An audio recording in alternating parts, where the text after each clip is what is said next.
书文看了千万遍，反向穿越的第一次见。当书中恶女穿越到现代，看小说成了他唯一的最爱。可就在看完5万部小说后，他竟然又被穿了回去。佩尔迪亚公爵家族的小女儿艾洛，虽说长得漂亮，家财万贯，但今晚还要跟朋友舞牌开黑，就不能晚一天穿回来啊！更重要的是，她已经深知自己的命运。书中的恶女反派艾洛最终结局就是被嘎，而那个冷血残暴的公爵父亲却选择了袖手旁观。艾洛整理好思路，为了活命，他必须要逃离这个全员恶人的家族。但首先第一件事就是跟大皇子退婚，毕竟男主不属于自己，强扭的瓜不甜。很快消息就传到了皇宫，是艾洛小姐发来的微信。这女人天天给我发消息，烦不烦啊？怎料映入眼帘的是一封退婚书，她觉得肯定又是艾洛在耍新花招，想用这种方式来吸引我的注意。而另一边的公爵府内，父亲指责他又闯祸了。男人平淡的语气让艾洛很害怕，好像自己这几天没做错什么事啊。可看到父亲那冷漠的眼神，现在不能了，猥琐发育才是最重要的。对不起父亲，虽然不知道我哪里错了，但你说我错了我就错了，以后我不会再这么任性了。这丫头竟然会道歉，真是奇怪。听大皇子说你找他要求退婚了，您说这件事啊？那我没闯祸呀，您不是一直反对我和他的联姻吗？男人瞬间严肃起来，此一时彼一时，现在的你必须嫁给大皇子，知道吗？艾洛瞬间就明白了，按道理大皇子很讨厌我，应该直接签字交给皇帝的，可他却优先通知了父亲，这说明佩尔迪亚公爵家族已经成为了大皇子的支持者，这样的话想退婚就很困难了。而且这个男人还罚我禁足，看来我的利用价值还不低。不过他的气息是真的可怕，因为在几万年前，地狱女神伊卡拉入侵世界，就在世界即将崩坏之际，天空女神出现，她打败了地狱女神，并将自己的全能，也就是力量赐予了7个人类，并让他们封印了地狱女神的罪恶。获得全能的几人们创建了如今的帝国，其中就包括拥有破坏全能的佩尔迪亚公爵家族，他们都是一群疯子，所以艾洛才想尽办法的远离他们。忽然迎面走来2人，公爵家的继承人大哥杨希和3弟卡洛特，他们都是已经觉醒全能的人，在这个实力至上的世界，艾洛并不受他们待见，但大哥杨希仍然热情的与他打招呼，嘘寒问暖的关心妹妹的情况。与之不同的是卡洛特，他似乎很厌恶这个姐姐，被禁足了就老实待在家里，别跑出去丢人现眼的，懂吗废物？杨希让他闭嘴，怎么能这样跟你姐姐无理呢？我们一家人就要和睦相处才对。虽然他在帮自己说话，但艾洛清晰的知道这一切都是他的伪装。眼前的男人公爵家的长子，纯正的血脉让他很早就觉醒了全能，他的破坏之力名为枭王，不仅力量恐怖，他更喜欢的是算计。总结就是个城府极深的心机男，千万不能被他表面的温柔给迷惑了。可就在艾洛离开后，杨希却有种别样的感觉，妹妹似乎变了个人一样。相比较天赋异禀的2兄弟，艾洛一直未觉醒破坏之力的真正原因，她并不是佩尔迪亚公爵的亲生女儿，外人眼中的私生女，与佩尔迪亚没有半毛钱关系，所以在身份暴露之前，她必须要赚到足够多的钱。而艾洛的真实身份是西弗勒斯公爵家主的女儿，她所继承的是名为进化的全能，而这才是令她被嘎的主要原因。可惜她的父亲西弗勒斯公爵一直处于昏迷状态，所以一切都只能靠自己。接着她来到家族中的秘密花园，这里是公爵夫人的实验室，也是她赚钱计划的第一步。泰米斯夫人是帝国最厉害的制毒师，就像带刺的玫瑰一样危险。艾洛礼貌地打过招呼后，表示自己想跟夫人做个生意，尽管知道泰米斯不喜欢自己，但谁会和钱过不去呢？女人把他带进花园，艾洛知道他制作的杀虫剂被皇室驳回了，虽然能有效地灭杀害虫，但残留的毒素会对人有危害。我可以帮您解决这个问题。艾洛一副信心十足的样子，他拿出一瓶类似蜂蜜的东西，告诉泰米斯这是自己做的解毒剂。相比较于解毒剂的真实性，泰米斯更疑惑的是，这丫头以前看见我大气都不敢喘，现在怎么变得这么开朗了？于是他们利用鱼缸内的猪耳虫做了个实验，先用杀虫剂让它中毒，再倒入解毒剂。泰米斯没想到真的有效果，他想破头都研制不出来的解药，看来你的秘密还不少啊，乖女儿。好在艾洛早已想好了对策，他表示自己刚刚觉醒的全能是那种只能破坏毒性的全能，毕竟这种力量比较鸡肋。泰米斯并未怀疑，毕竟佩尔迪亚的力量就是破坏，破坏毒性也比较正常，觉醒是好事，为何不告诉公爵？艾洛知道泰米斯并不希望自己觉醒，请夫人放心，我很有自知之明的，我一个私生女觉醒这种没用的全能不值得高兴，而且我不会对家族的权利抱有非分之想的，也肯定不会对您的儿子造成威胁。看艾洛一脸真诚，女人才慢慢放下戒备。至于合作的事情，我想以夫人的名义去售卖解毒剂，我只要20%的利润就行。泰米斯一惊，你自己拿去出售赚得更多，用得着这么讨好我吗？没事的，我只是想赚点小钱，希望夫人能帮我保密就好，我不想引人注目，你也不想我得到公爵的关注吧。2人就这么愉快地完成了合作。在接下来的几天内，艾洛使用全能制作解毒剂，已经过度使用力量，进入虚弱状态。他唯一的侍女玛莎一脸担忧，小姐您可不能死啊，死了我就没工作了。艾洛都想骂街了，果然这个家族没一个好人。小姐别生气了，外面有客人在等您呢。客人吗？我在这个世界可没朋友啊。原来大皇子已经等候多时了，自从那天艾洛提了分手之后，就一直没有给他发消息，他心里总觉得空空的。很快艾洛就来到了客厅，疲惫的身影连大皇子都能看出来。他向男人道歉，殿下，以前我不该缠着你，但这次我是真心想退婚的。男人脸上顿时冷了下去，我堂堂皇皇子能被个恶女给甩了，那要不您甩我吧，就说我配不上您行了吧？可艾洛越是这样，大皇子反而更不爽。当初你爱我爱到要死要活的，现在才刚刚订婚，你想退就退啊！见男人无法沟通，艾洛只好撒谎自己爱上了其他男人，一个心里容不下两个人。他轻描淡写的语气，男人竟感到一丝刺痛。正想说些什么的时候，艾洛的脸色忽然变得很苍白，过度使用全能的副作用在此刻发作。男人还以为他是像往常一样装病，怎料下一秒女孩就径直倒了下去。他想把艾洛搀扶起来，却发现女孩已经失去意识。他抱起艾洛在客厅大喊，却没有一个人过来。他忽然觉得这个女人好可怜，轻轻将她放在床上。从唯一的侍女口中得知，艾洛已经晕倒很多次了。主人晕倒，她只是默然离开。身为佩尔迪亚的血脉，却只能住在偏僻的别院，身体虚弱也无人问津。就算是私生女，也不该被这样孤立吧？以前我总觉得她烦人，可我从未真正的了解过她。男人自己都不知道，他对艾洛已经渐渐萌生出了保护欲。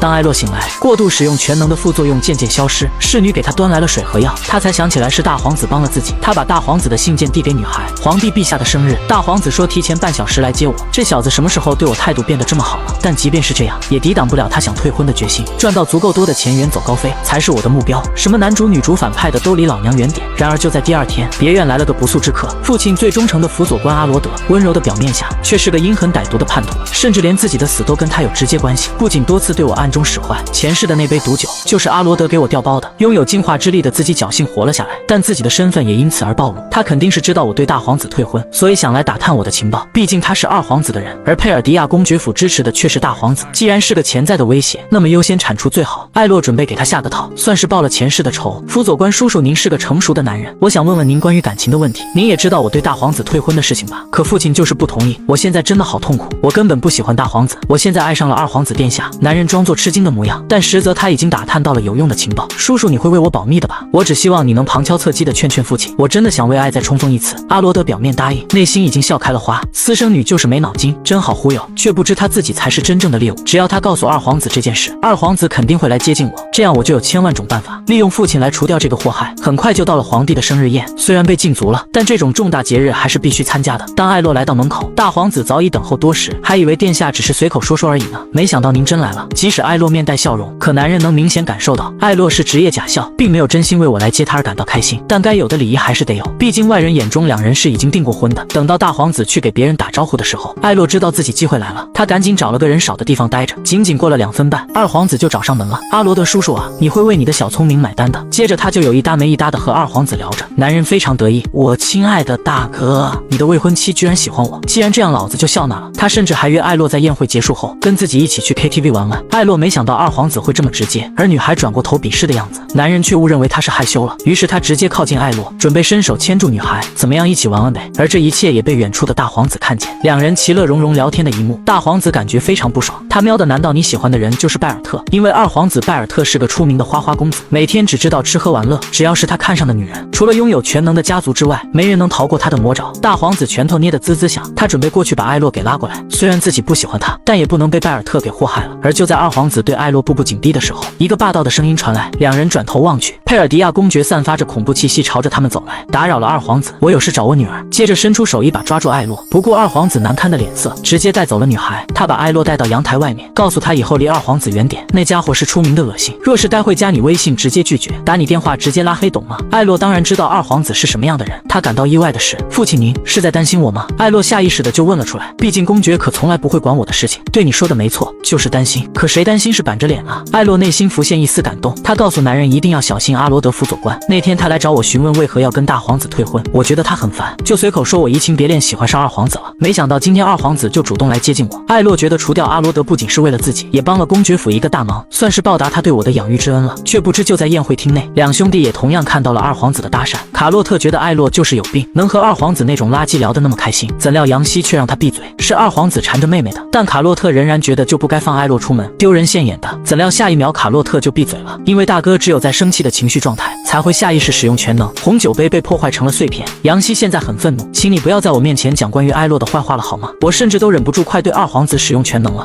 当艾洛再次回到大厅，大皇子却找上门来，为了不让二皇子再接近艾洛，他邀请女孩跳舞。艾洛本能的就要拒绝，他不知道大家今天这是怎么了，注意力都放在我身上干嘛？怎料大皇子完全不给他拒绝的机会。不行，你必须跟我跳舞。被未婚妻拒绝，你想让我上新闻啊？没办法的艾洛只能同意。为了不让他被拜尔特给祸害了，大皇子表示自己是绝对不会同意退婚的。所以宫女你就死了这条心吧。艾洛都无语死了，你不是一直就讨厌我吗？强扭的瓜不甜不知道啊。可大皇子却是个顶级直男，怎会告诉他是自己心动了，表示你对我还有很大的用处。此话一出，艾洛脸色顿时冷了下去。就算是利用我也不用这么明显吧。接着抬起高跟鞋就往男人脚上踩去。哎呦，对不起啊殿下，我跳舞还不太熟练。可他越是这样，男人对他越感兴趣。毕竟以前的艾洛只会一味的讨好自己。宴会结束2天后，被禁足的艾洛只能在家里刷视频看漫画。忽然玛莎就来告诉他，公爵夫人找您。小姐您是不是又闯祸了？女孩让他别大惊小怪的，他知道应该是关于解毒剂的事情。虽然上次和泰米斯夫人成功合作，但对他的印象艾洛一直很抵触。记得年幼的时候自己生病了，照看自己的人就是公爵夫人，但他对我没有丝毫关心，只是静静注视着哭泣的我，冷漠的表情就像是在看一只蚂蚁一样。他如约来到泰米斯夫人的花园，虽说是个实验室，但装饰的确实很美。他被眼前的花吸引，长得像玫瑰又像百合，香味也很诱人。艾洛忍不住的就想伸手去摸，怎料下一秒就被泰米斯夫人一把拉住。艾洛还以为是碰了不该碰的，可夫人却告诉他，这是来自异域的食人花，危险程度10颗星，千万别被它华丽的外表迷惑了。艾洛这才心有余悸的回过神。泰米斯让女孩坐下聊，随手给她倒了杯茶。正口渴的艾洛没有多想，抬手就是一口闷。女人惊讶的看着他，怎么了夫人？茶不能一口喝完吗？那倒不是，只是几乎没人会毫无戒备的喝我给的东西。艾洛这才后知后觉，泰米斯夫人是制毒师，一般人都会害怕里面有毒吧，生怕对方怀疑。女孩赶紧表示，因为我们是很好的伙伴，毕竟应该没人会对伙伴下毒手吧。听到伙伴2字的女人呆呆的愣了神，已经很久没人会这么信任她了。她的表情渐渐变得温柔，你说的没错，谁会对伙伴下手呢？可忽然她眼神一冷，可我就是那种会对伙伴下手的人了。艾洛已经被吓得瑟瑟发抖，喵的，这茶里该不会真有毒吧？放心吧，茶里没毒，若是我真的想害你，也不会这么光明正大的，毕竟我要掩人耳目对吧？而且更重要的是，只要我想，不是随时都能对你下手吗？所以说不仅是对我，你对任何人都要保持警惕，明白吗？接着侍女推来一箱子金币，这是解毒剂的分成。看到属于自己的那份钱，艾洛终于开心起来，总算是有投资的本钱了。但泰米斯却想让他再继续制作其他剧毒的解毒剂，收益还能给你多加1成。艾洛知道自己若是拒绝，夫人估计会翻脸，而且制作解药的过程很麻烦，他需要自己承受剧毒的疼痛，再用净化全能的力量才能获得解药。他答应了女人的要求，不过时间可能会稍微久点，还希望夫人能帮我继续保密。女人扑哧一笑，这丫头真是越来越有趣了。接着在艾洛回去的路上，他发现辅佐官已经被公爵抓住，他到死都不知道自己和二皇子勾结的这么隐蔽，到底是怎么被发现的。对待叛徒，公爵不会手软，他叫住了一旁的艾洛，把女孩带到自己的卧室。艾洛非常吃惊，毕竟以前父亲从来不允许自己进他卧室。他颤颤巍巍地坐下，怎料男人只是夸他这件事做得不错，心思细腻也很聪慧。他觉得现在女儿的样子越来越讨他喜欢了，他准备给女儿奖励，说吧，想要什么？衣服、金币或是珠宝？艾洛没想到还有意外惊喜，他表示自己在家待得太无聊了，能不能解除禁足让我出去玩玩？男人直接同意了他的要求，可还没等女孩高兴，公爵的一句话直接给他泼了盆冷水。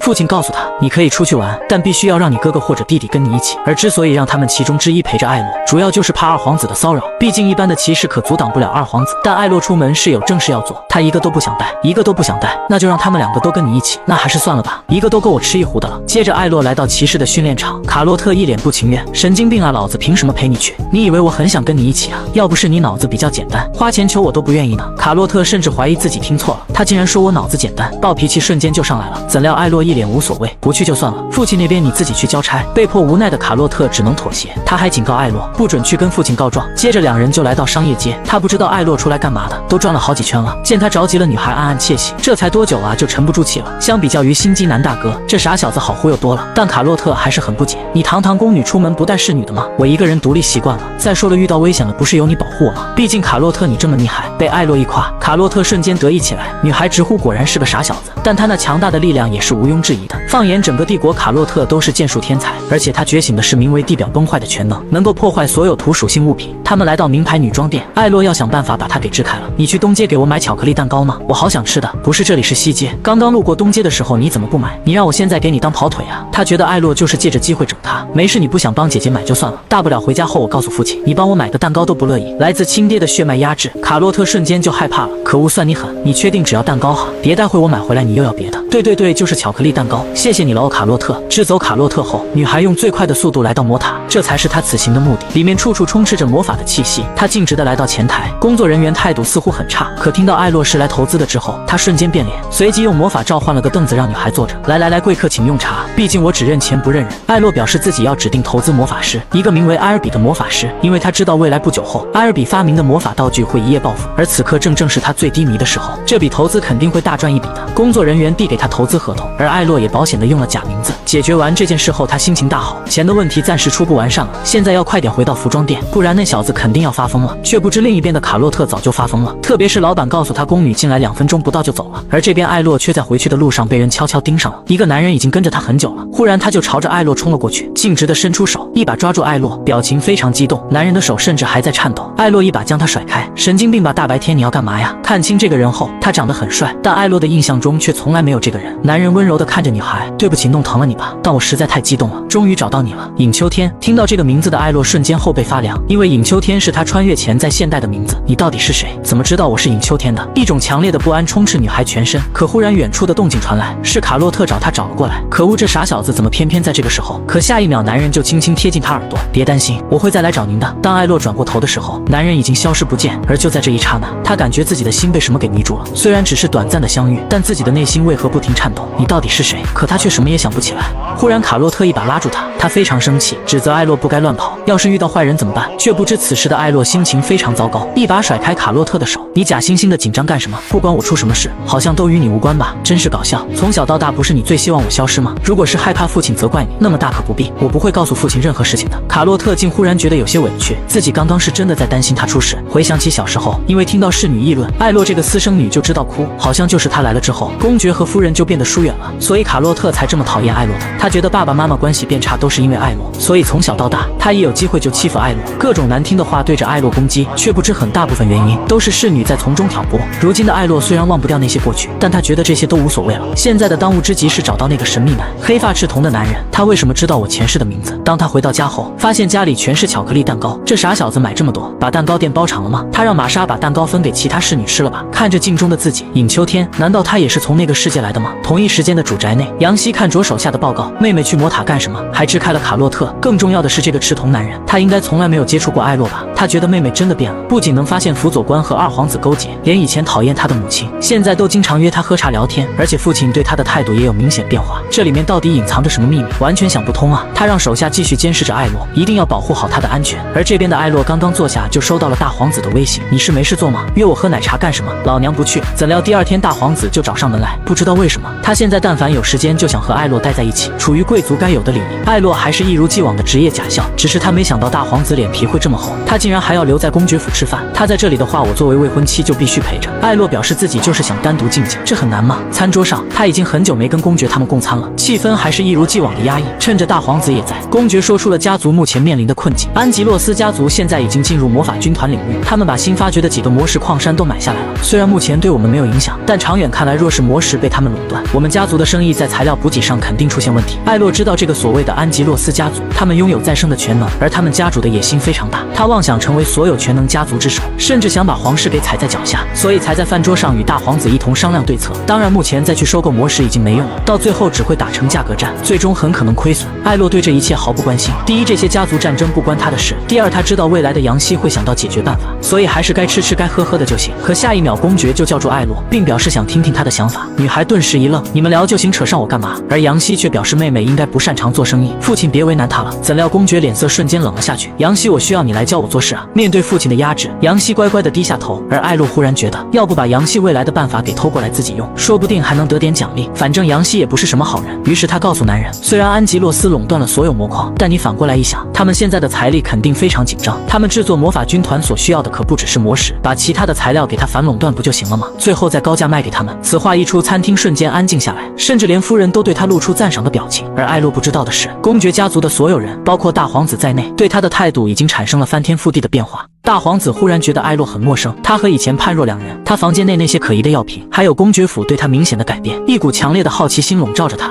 他不知道这里面到底隐藏着什么秘密。而在另一边的安吉洛斯家族内，得知其他材料被佩尔迪亚垄断后，他第一时间就让手下退出魔法军团领域，本来就是针对于佩尔迪亚的计谋，没想到他们能这么快反应过来。他认为一定是杨希那心机男想出来的办法吧，怎料手下却告诉他，据我们的眼线所知，是佩尔迪亚的私生女艾洛。男人根本不敢相信，一个连全能都无法觉醒的废物，竟然成了自己的绊脚石。既然这样，那就安排下去，把他给扼杀在摇篮里面。另一边的艾洛照常的制作着解毒剂，只是他发现药瓶子怎么感觉少了一个，正准备清点一下，管家便找了过来。小姐，请跟我走吧，家主大人找您。艾洛猜想应该是安吉洛斯宣布退出魔法军团了。果不其然，办公室内的公爵正拿着报纸。和你预想的一样，安吉洛斯选择了及时止损。这件事你做得不错，艾洛。可面对男人的夸赞，女孩却显得有些不好意思，毕竟这是杨希未来的功劳。公爵让女孩别紧张，叫你过来是准备奖励你的。但艾洛内心却乱糟糟的，即便是帮助了公爵2次，但按照自己在他心中的位置，也不至于对自己态度转变如此之大。让他儿子当我护卫，让我进入他的卧室，这些都是以前的他不可能做出来的事情。他鼓足了勇气询问男人，您当时为什么要询问我的意见？从小到大，您不是从来不会在意我的感受吗？不是一直把我当成与大皇子联姻的工具吗？男人内心的刺痛忽然袭来，他有种做错事的感觉。他让艾洛千万别误会，他没有把自己当成工具，也不是因为你变懂事才对你上心，而是他认为现在的艾洛拥有了解决问题的能力。以前也并非没有关注或在意你，只是担心把年幼的你惹哭才选择疏远的。毕竟我给别人的印象都是凶狠残暴，没想到会对你带来这么大的阴影。艾洛沉默了，他不知道公爵的话是不是真的，或许是看到现在的我对他拥有了价值。可即便都是真心话，他又能接受我不是他的亲生女儿吗？至于奖励的话，那就请您夸夸我吧。虽然知道是假的，虽然知道只有短暂的一瞬间，我也想感受一下被爱的滋味。男人盯着女儿沉默了好久，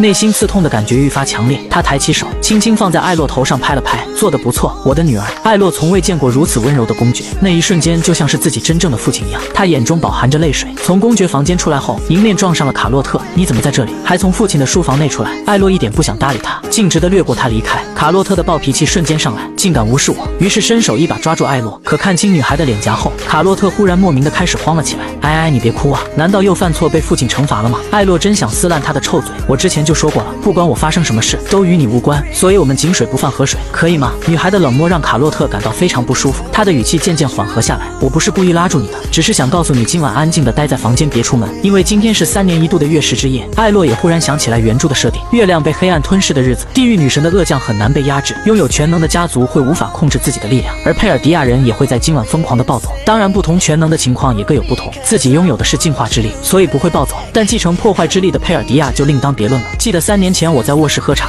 差点喝到了天堂。想起那晚的遭遇，艾洛就感到后背发凉。而就在艾洛准备回到别院躲起来的时候，却发现跪在一旁痛苦不堪的杨希。这可是我回去的必经之路，喵的，你不会突然袭击我吧？艾洛知道杨希的力量虽强大，但他并不能很好的控制住力量。可他忽然瞥到了一旁有人靠近，当他转过头去，那种无助又痛苦的眼神，顿时让艾洛想起了多年前的记忆。幼年的自己并不知道月食之夜多危险，他看到少年时期的杨希，可男孩的第一句话就是让艾洛赶紧滚。痛苦倒地的哥哥把艾洛吓坏了，但他还是忍着害怕去安慰哥哥。而如今的自己拥有了进化之力，若是能把他的情绪安抚好，也算是为自己的未来再加上一层保险吧。他温柔地询问杨希：“哥哥没事吧？你是在明知故问吗？赶紧滚远点！”怎料艾洛直接放下手电筒，轻轻拍着他的后背，并悄悄使用进化之力：“没事的，哥哥加油，你一定会挺过去的。”杨希在艾洛的力量下渐渐冷静下来，缓缓地闭上了眼睛，痛苦感慢慢消失，但精疲力尽也是真的。他害怕自己暴走会伤害到妹妹，甚至用祈求的语气让艾洛离开。好好好，我马上就走。伴随着进化之力，杨希昏昏沉沉地睡去。过了好几个小时，他才疲惫地睁开眼睛。艾洛赶紧起身离去，看到妹妹的背影，杨希内心猛地一颤。原来在那个时候，就是你在安抚我呀，艾洛。记忆中的那个女孩。月食结束第2天早上，藏了一晚上的侍女们纷纷开始忙碌，但艾洛怎么也想不到，杨希竟然一直黏着自己。虽然昨晚自己帮了他，但他跟自己走得这么近，说不定自己的秘密会被他察觉到。而且他那看似人畜无害的表面下，还不知道隐藏着什么算盘。见妹妹不搭理自己，杨希竟一直喊他：“艾洛，爱艾洛，爱小洛，怎么你不舒服吗？”女孩震惊的不行：“哥们，你人设崩塌了呀！”怎料杨希却是一脸和睦的拍了拍他，嘘寒问暖的关心着艾洛。女孩感觉全身都是鸡皮疙瘩：“哥哥，你不是要工作吗？赶紧去吧，我想静静。”静静是谁啊？你这么想他？接着不顾艾洛同意，一把抓住他的手，仅仅一瞬间，杨希就感觉到了什么。果然是这样，艾洛，你瞒得我好苦啊！忽然卡洛特出现在身后，打断了两人。艾洛见状赶紧把手甩开，但他更意外的是，卡洛特竟然会来到别院，很离谱好吧？怎料卡洛特只是帮他母亲带话，让艾洛去找他喝茶。公爵夫人的命令让丫鬟来转告就行了呗，你来干嘛？但卡洛特怎会告诉艾洛，是自己想来看看他。接着艾洛来到花园，泰米斯夫人已经等候多时。艾洛知道是询问他解毒剂的事情，可就在夫人的口中才得知，一共是12种毒药，可自己来的时候才数过只有11种，也就是说其中的一种毒药被人偷走了。而泰米斯夫人的脸色也在这时瞬间冷了下去。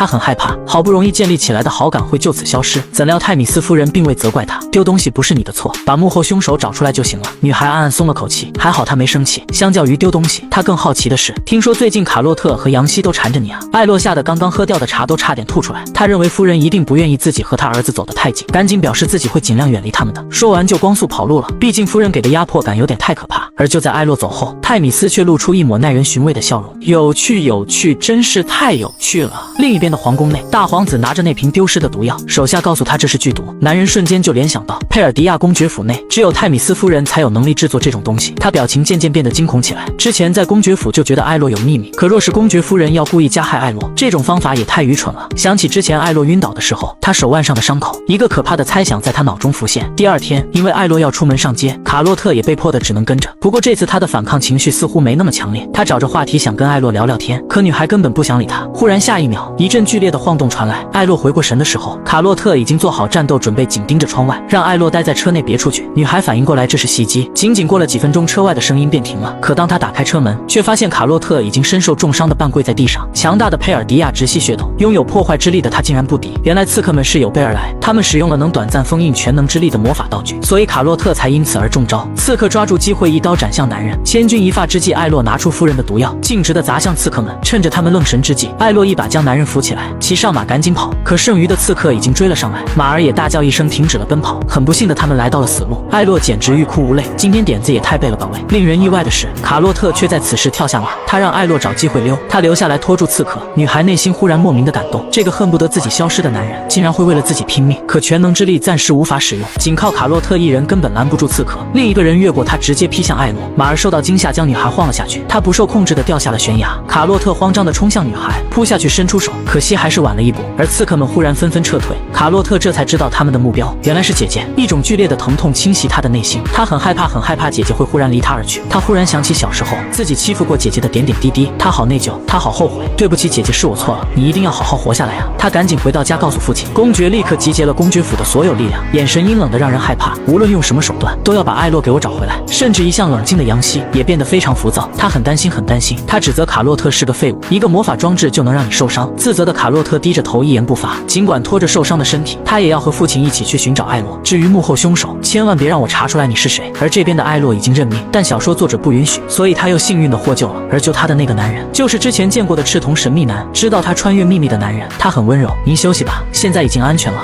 艾洛的视线渐渐模糊，当他再次醒来，已经身处一个秘密小屋，顾不得身体的疼痛，他现在只想找到那个神秘男。他颤颤巍巍地走下床，刚准备开门，男人便从外面走了进来。就在两人对视的瞬间，他们都没有说话，时间像是静止了似的，传入耳朵中的只有两人心跳加速的声音。他看到眼前的男人，艾洛不知道为何自己会有一股莫名的安心，他就这么直勾勾地盯着男人看，而他回过神来后，眼中却尽是担忧。您好点了吗？语气中甚至带着讨好。他温柔地让艾洛坐着，蹲在地上贴心地为女孩治疗伤口。但艾洛非常疑惑，他能救下我，说明他的能力非常强大，而他对原著的记忆中贵族圈并没有这个人，颜值甚至比大皇子都要高。男人告诉他自己叫伊安，这个名字女孩很耳熟，但却怎么也想不起来。那天在街上你为什么要叫我尹秋天呢？他想确定男人是不是穿越者，可伊安却告诉他因为梦，他做了很多年的梦，梦中是与这里截然不同的世界，梦中我遇到的那个人就是尹秋天。而在第一次见到艾洛的时候，他就知道艾洛就是尹秋天。伊安说的轻描淡写，可艾洛根本不相信。不是哥们，你也太不会说谎了吧？但艾洛也没有再继续追问下去，他知道眼前的男人并不会对自己说实话。在得知自己昏迷了一天后，佩尔迪亚家族正在全天下找寻，艾洛很是惊讶，还以为自己消失了他们会很开心，但现在很多事情没完善，暂时不能走。就在他思考愣神之际，伊安却是一脸含情脉脉地盯着他，忍不住地伸出手就准备往艾洛脸上摸去，可忽然艾洛就站起身来，他表示自己该走了，完全没有注意到伊安刚刚的眼神。夜晚的公爵府内，骑士团长格伦告诉公爵，刺客们是谋划很久了的，丝毫查不出幕后凶手的踪迹。少爷说的是真的，刺客目标就是小姐，我只给你1个月，幕后凶手必须找出来。忽然助手来告诉他们，小姐回来了。而这边的艾洛怎么也想不到，自己才刚刚到家，所有人都围了上来，他甚至都分不清这种关心到底是真是假。在确定艾洛身体无碍之后，让女孩好好休息便离开了。终于能够安静点了，正准备躺下，却发现卡洛特还处在房间没走。面对艾洛冷漠的表情，卡洛特显得更内疚了。忽然下一秒，他就径直地抱住了艾洛，女孩被他给吓一跳。瓦特发兄弟，你在搞什么？怎料卡洛特却开始不停哭泣。对不起姐姐，我真的很担心你，很担心很担心。艾洛认为他该不会疯了，我没疯，我很清醒。接着他一把跪在艾洛面前，对不起姐姐，都是我的错，一直以来我总是欺负你，各种语言攻击你，可我现在真的知道错了，求求你原谅我好不好？当你真正掉下去的那一刻，我才知道心有多痛。艾艾洛已经震惊的不行了，这家伙好像从来没叫过自己姐姐吧？他应该不像是会装的人啊，到底是哪里出了问题呢？那表情怎么跟个哭包小奶狗一样啊？见艾洛不说话，卡洛特又抱了上去，姐姐你就原谅我吧，好不好吗？我决定了，以后我要做你一辈子的护卫，当你一辈子的狗，汪汪汪！所以你会原谅我的对吧？第二天一早，艾洛就来到公爵办公室，令他意外的是，伊安也在这里，他们打招呼的样子看着就像是朋友一样。主位上的老父亲瞬间有点不爽了，你们两个很熟吗？他叫伊安来到公爵府是为了报答男人的正女儿之恩，但伊安却拒绝了公爵许诺的丰厚条件，毕竟我救的人是宫女，所以我想让宫女报答我。艾洛一脸懵，我一穷二白怎么报答你？可伊安只是深情地望着他，我希望小姐您能够让我当您的护卫，工资随便开，包吃包住就行了。而也就在这时，艾洛才得知了伊安的真实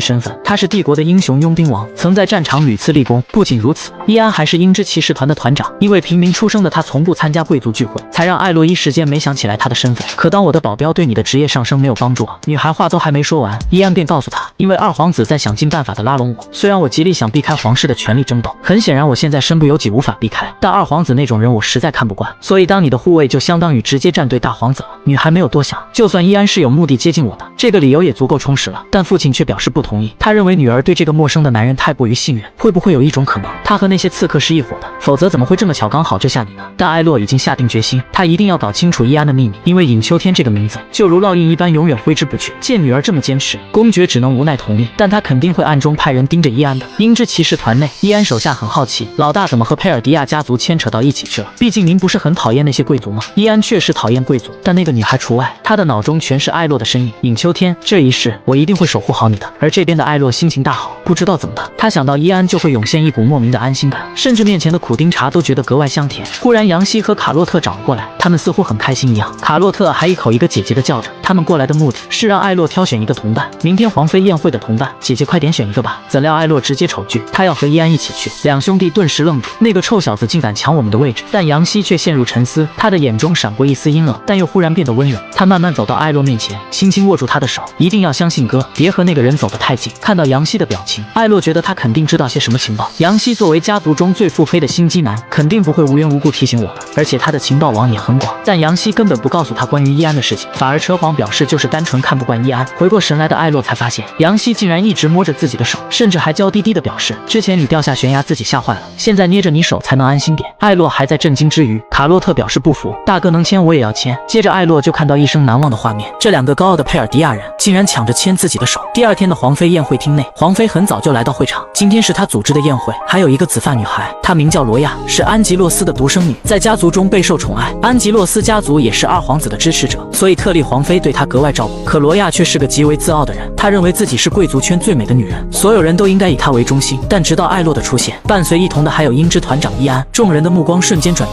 听说伊安长得比大皇子都要帅，今日一见果然如此，而且他好像跟佩尔迪亚宫女很亲近的样子。不仅如此，连佩尔迪亚公爵府的人都出席了宴会，真是羡慕艾洛宫女。和睦的家庭氛围让她顿时成为人们谈论的话题。只有罗亚格外不爽，凭什么呀？她不过就是个私生女，长得比我好看就算了，还有这么多人都宠爱着她。可恶的艾洛，你竟敢抢了我的风头，给我等着呀！当然不爽的人不止他一个。另一边的大皇子在听到手下的消息后，他顿时就坐不住了，拳头不由自主的捏紧。本来皇妃的宴会他根本不会去的，可听到艾洛和伊安亲密的举动之后，他忽然有种东西被别人抢了的感觉。佣兵之王是吧？鹰之团长是吧？我倒要看看你算个什么东西，敢抢我的女人！